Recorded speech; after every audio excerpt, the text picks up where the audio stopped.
Hello students, welcome to Omniscient Academy. Class 10th board examination 2024 के preparation में series में हम एक नया क्वेश्चन देखते हैं। ये काफ़ी रिपीटेड क्वेश्चंस हैं जो बार बार सीबीएसई फ्रीक्वेंटली पूछ लेता है। तो ये कुछ ऐसे हिट क्वेश्चंस हैं जो आप करके अगर जाते हैं तो बहुत अच्छी आपकी प्रिपरेशन रहेगी।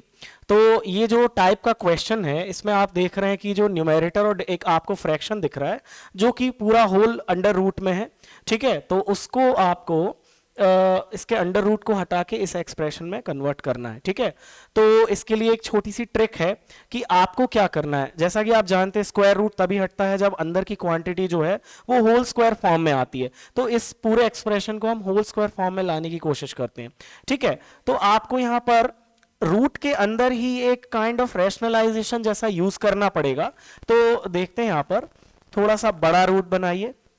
1 plus sine theta 1 minus sine theta. यहां पर आप क्या कीजिए, यहां नीचे आपको 1 माइनस साइन दिख रहा है तो यहां पर 1 प्लस साइन का मल्टीप्लाई कीजिए और डिनोमिनेटर में जब मल्टीप्लाई किया तो आपको सेम ऑपरेशन न्यूमरेटर में भी करना पड़ेगा। ठीक है, अब देखते हैं इससे आपको क्या मिलेगा। अच्छा, एक चीज मत भूलिएगा कि जब आप इसको 1 प्लस साइन का होल स्क्वायर लिखेंगे तो उसको आपको ओपन नहीं करना है। ठीक है, तो इसको 1 प्लस साइन थीटा के होल स्क्वायर के फॉर्म में ही लिखा रहने देना है और नीचे जो है आप अप्लाई कर सकते हैं a minus B into A plus B, that is equal to A square minus B square. So you can write it as 1 minus sine square theta और रूट तो हमारा यहां पहले से ही था। ठीक है, इसके बाद अगला स्टेप देख लेते हैं क्या है।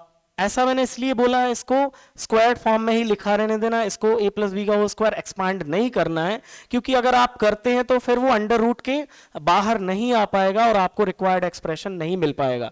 तो जैसा कि आप यहां देख रहे हैं होल स्क्वायर्ड फॉर्म में है तो यहां से रूट और स्क्वायर जो है वो कैंसिल हो जाएगा। तो जो एक्सप्रेशन आपको मिलेगा वो 1 प्लस साइन थीटा। ठीक है, और नीचे जो है बचेगा आपका under root 1 minus sine square. जैसा कि आप फर्स्ट आइडेंटिटी से जानते हैं 1 minus sine square is equal to cos square theta. Again ये स्क्वायर से भी ये रूट हट जाएगा तो यहां बचेगा आपका 1 plus sine theta upon cos theta. Now dividing separately, so 1 by cos is equal to हो जाएगा आपका sec theta plus sine by cos is tan theta. That is the required expression that you need. Okay, चलिए एक question को और discuss करते हैं। CBSE में दो बार 2001 और 2005 में ये पूछा गया है। Sec theta minus 1 upon sec theta plus 1 is equal to sine theta by 1 plus cos theta. इस फ्रैक्शन का होल स्क्वायर इसको हमें प्रूव करना है। चलिए देखते हैं। यहां पर आपको जैसा कि आप देख रहे हैं आपको सेक थीटा के एक्सप्रेशन में एलएचएस है और यहां जो आरएचएस में आपका साइन और कॉस है। ठीक है, तो यहां से आप खुद ही समझ जाएंगे कि यहां आपको सेक को कॉस में कन्वर्ट होगा करना पड़ेगा। ठीक है, जब आप सेक को कॉस में कन्वर्ट कर लेंगे तो आपका कॉस तो आ जाएगा और फिर कुछ ना कुछ आइडेंटिटी लग के कॉस जो है वो साइन से भी रिलेटेड रहता है तो वो एक्सप्रेशन भी आ जाएगा। ठीक है, तो सेक और कॉस के बीच में जो रिलेशन वो होता है रेसिप्रोकल का रिलेशन होता है।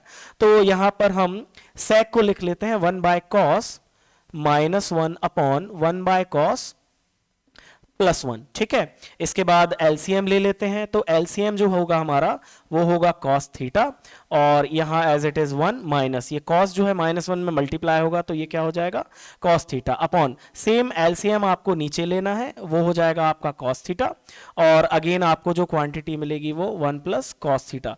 अब ये जो दोनों के डिनोमिनेटर है फ्रैक्शंस के वो क्या है सेम है तो आप इसको कैंसिल आउट कर सकते हैं। फिर अगला जो स्टेप है आपका वो होगा 1 minus cos theta upon 1 plus cos theta. ठीक है, जैसा कि आप थोड़ा थोड़ा आपको दिखना शुरू हो गया होगा कि 1 प्लस कॉस जो है डिनोमिनेटर में आ गया है बट आपको होल स्क्वायर के फॉर्म में लाना है। तो अगेन खुद ही दिख रहा होगा आपको कि आपको इसमें सिर्फ 1 प्लस कॉस का सिर्फ मल्टीप्लाई करना है। सो 1 प्लस कॉस का जो मल्टीप्लाई आप करेंगे उसको आपको ऊपर भी करना पड़ेगा। ठीक है, तो इसके बाद का जो एक्सप्रेशन है वो a plus B A minus B की आइडेंटिटी लगा के 1 minus cos square theta upon 1 plus cos theta का होल स्क्वायर, क्योंकि ये डिनोमिनेटर्स बिल्कुल आइडेंटिकल हैं। और from the first identity 1 minus cos square theta is equal to sine square theta and नीचे जो एक्सप्रेशन है वो है 1 प्लस कॉस थीटा का होल स्क्वायर। अब जो आपका न्यूमेरेटर और डिनोमिनेटर है बोथ स्क्वायर्ड फॉर्म में है, तो आप उसको सिंगल फ्रैक्शन लिख के और होल स्क्वायर की फॉर्म में लिख सकते हैं। So this will be equal to sine theta upon 1 plus cos theta और इसका होल स्क्वायर। सो इतना ही सॉल्यूशन है आपका। Thank you.